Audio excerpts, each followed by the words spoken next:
to the 24th episode of the Knitting Diaries. My name is Inga Rós and I live in East Iceland, and this is a knitting and dyeing podcast. If you want to follow me on social media, I'm mostly active on Instagram, where I am using the Dye Studio name or Yarn from the Shire as a handle. So yeah, if you want to follow me there, come check it out. I mostly post just yarn stuff, knitting stuff, and what I'm tying up and stuff like that. But I used to have another account called inga.rose, and I don't use that anymore. So occasionally there might be some family stuff and other things in Iceland in there.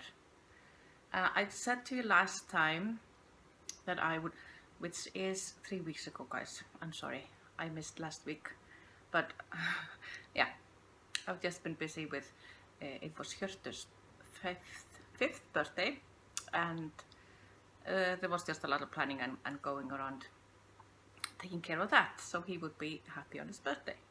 So I am a week late, I know, but I hope you guys forgive me for that.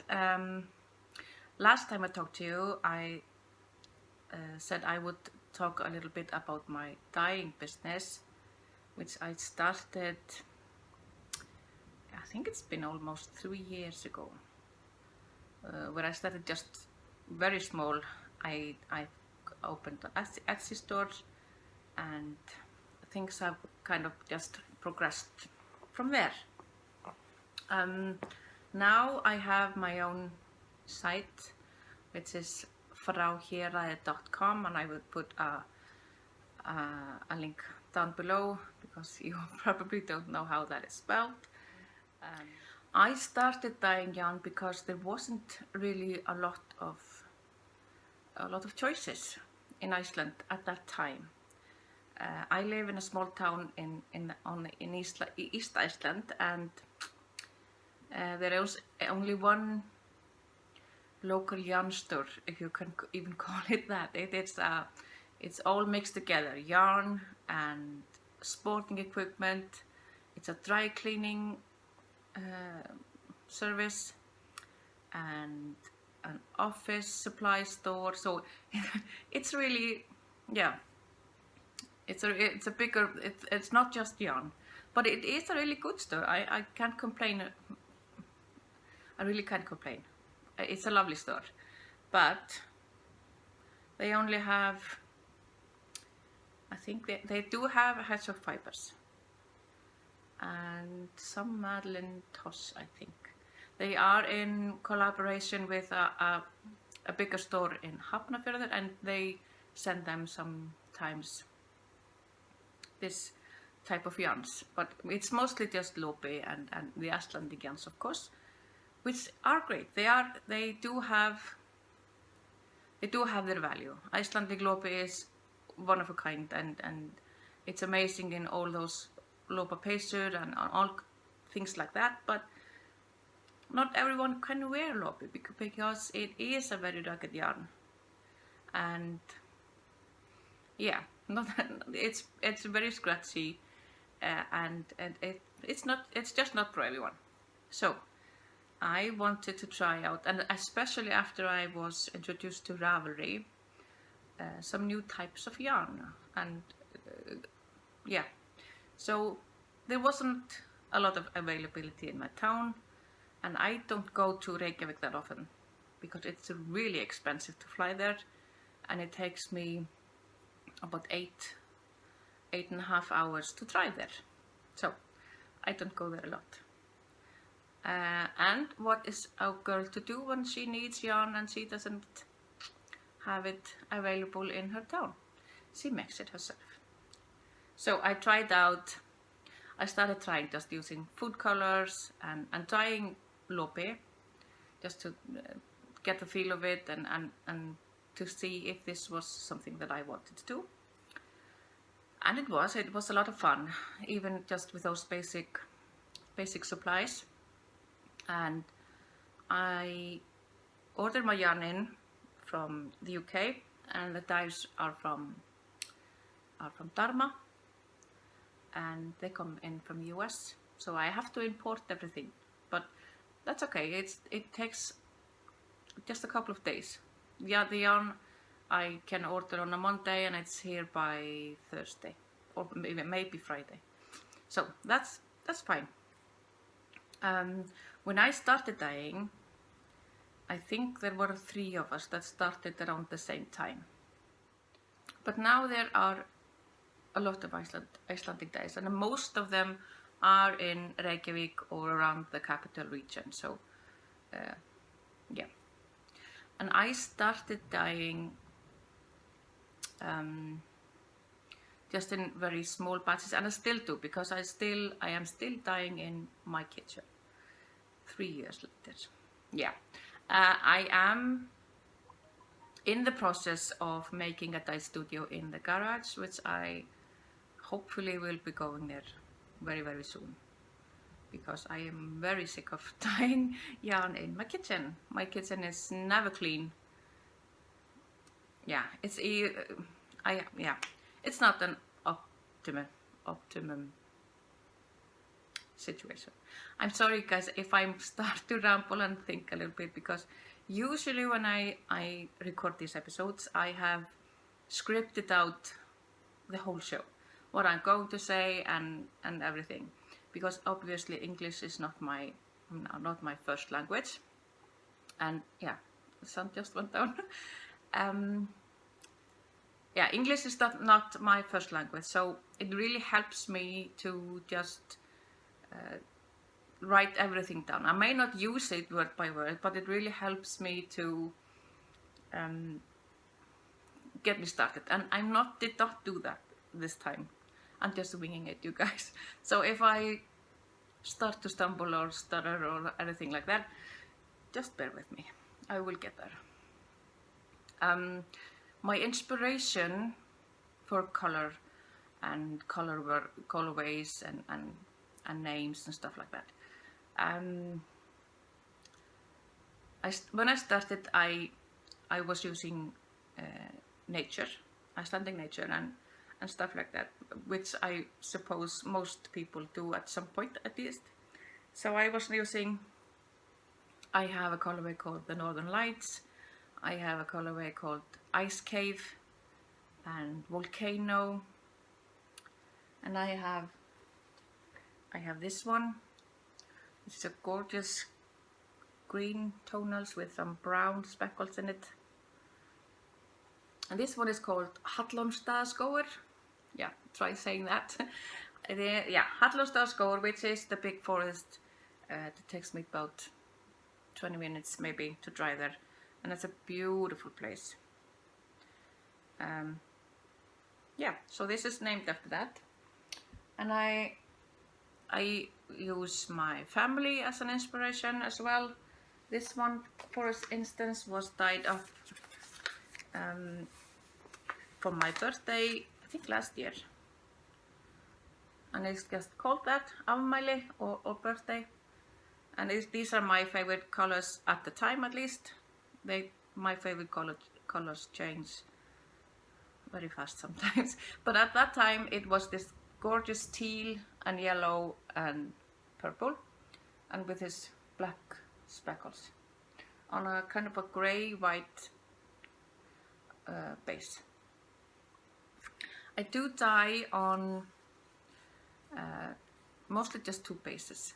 I dye on Cilia, which is a 75-25 merino and nylon base with sock base, and then I dye on Vinga, which is 100% superwash merino, and I have that in fingering weight and then in singles, which is a finger weight also.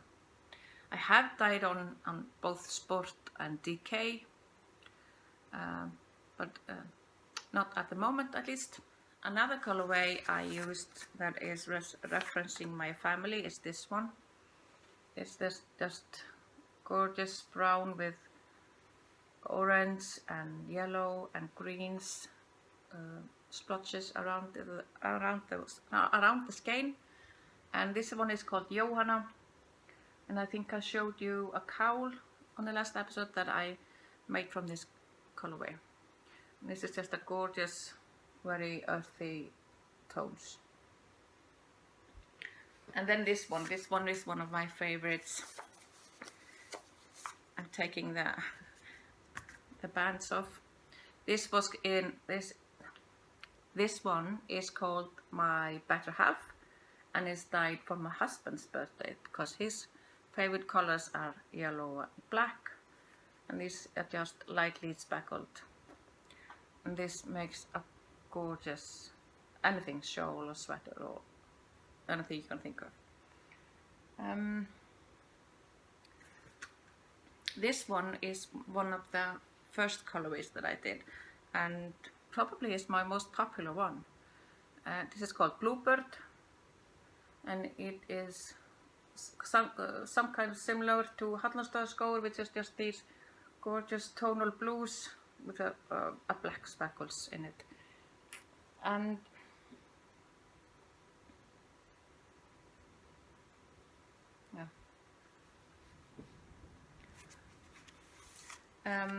I like to keep the colorway names in Icelandic if I possibly can.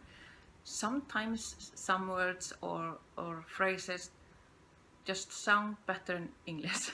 They do, but I like to, if I can, keep the colorway names in Icelandic, except for when I'm doing like collections where I am inspired by TV shows and stuff like that.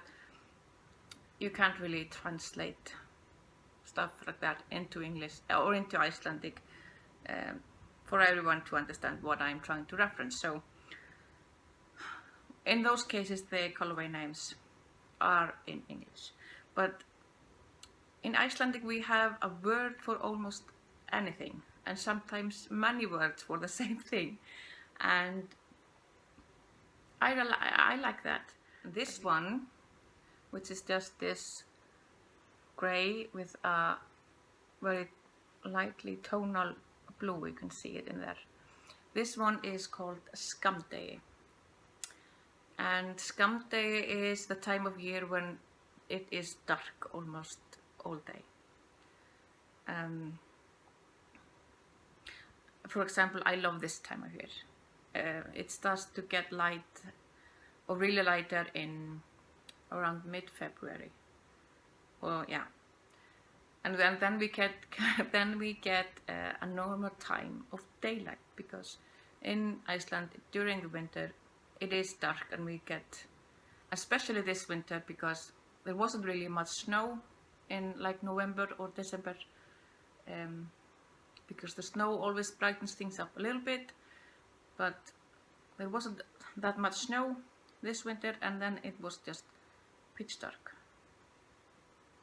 for the whole 24 hours almost. I think you get during the shortest time it's maybe 2 hours of daylight, and it's not even daylight, it's just grey stuff. So this is a reference to that, this just grey but with a little splash of blue, just to remind us that it does get better. And it does, and you can see it just on people, how everything just gets lighter when there is more daylight. And now we are even getting sun, which you can probably see by the lighting of the show, because it's going in and out of the clouds just now. This one is called Bárujárn, and this one was actually just named after I dyed it. Sometimes I have an idea of a colorway, and I have no idea what I'm going to name it. So the name comes after, and sometimes it's the other way. And sometimes I have a name, and I try to bring out the colors that I am thinking of for that name, for the colorway name. But this one was dyed or named after I dyed it, because it just reminds me. It reminds me of, you know, those wavy steel, not steel, obviously. You see This reminds me of corrugated, I think it's iron just. You can see there's old buildings and it's just starting to rust, and I hope that you know what I'm talking about. It's called bárujárn in Icelandic. So, and this one was a colorway that it's called rose gold, and it was dyed for Elín in Handverkskunst in Reykjavík. That is a local yarn store, which I encourage you to visit if you are ever in Reykjavík. And she asked me to dye this color that is the same one as the Apple iPhone rose gold phone color. Yeah, so this was my attempt, and I love this color. It goes with everything. I love brown and pink, and I love gray and pink, obviously. Who doesn't do that? But this one is a beautiful tonal pink. It's called a rose gold. And the two latest colorways that I have with me that I do have in stock right now are these two, and these have English names because they are from my Firefly collection. And this one is gorgeous. This one is Inara. And if you haven't watched Firefly, which is a TV show with Nathan Fillion, it just had one season, which is sad because it was amazing. And this one is Malcolm, which is the main character and captain on the Firefly. And yeah, if you haven't watched Firefly, go and do that right now. The last one I'm going to show you is called Kopar or Copper. And sometimes I can translate the names like this one. It's just, but this one is my absolute favorite right now because I used to be the person that pairs everything just with gray, and I'm trying to break that cycle and move into more of a variety with my tonals in my project. And this one is gorgeous. This one is called Kopar, and it is this red, brown, and this one also goes with everything. Greens and blues and pinks and yellows, and it just, I love this.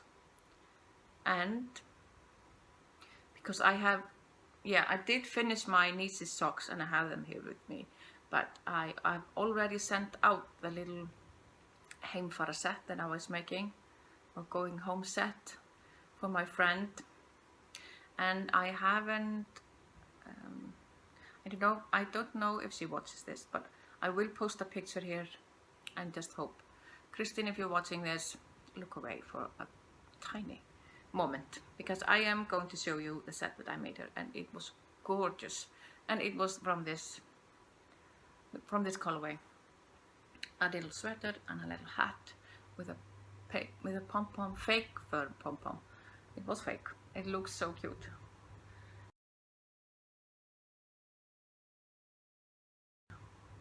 And this is a single space that I made it with, and it was a labor of love, you guys, because I don't know how many times I ripped it out.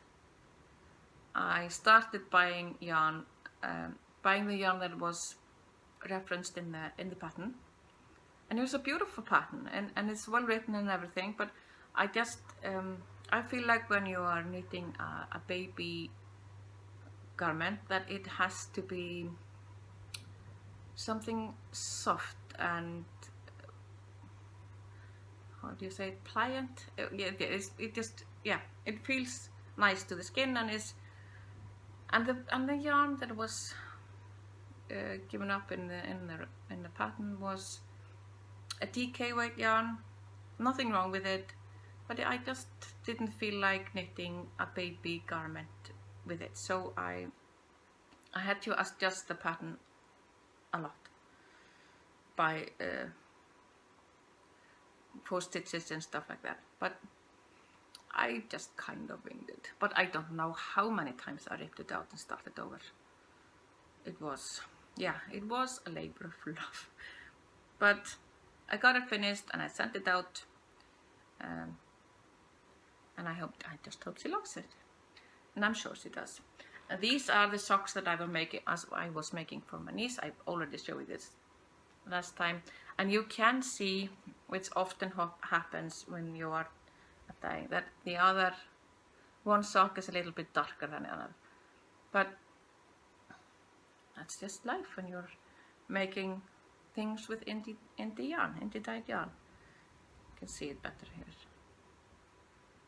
but I don't mind this.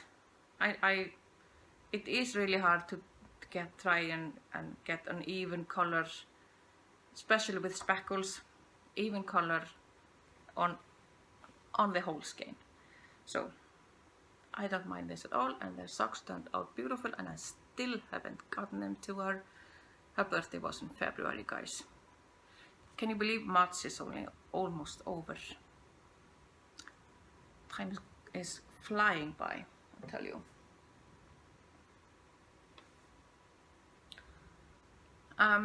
This is gonna be a short one, you guys, because this is gonna be a short one, you guys, because I have yarn in the pots which I should really go check on. Just 1 minute. Yeah, the yarn was okay, but I'm not gonna talk much longer. I am still working on the design. That is what has been taking up most of my time this past weeks, because I want to get it out there, but on the other hand, I want to get it right. I want to do this properly, and the math is teasing me a little bit, but I will get there, and I love what I've done so far, so I just hope that you guys will too. And yeah, so stay tuned for some designs, and I already have another idea for what I'm going to do next. So I'm full of ideas, and I know this episode has been a little bit, yeah, not as maybe well constructed as the other ones, but I hope you enjoyed it anyway, and if you did, you can click on the subscribe button, and I hope I'll see you again. Thank you. Bye.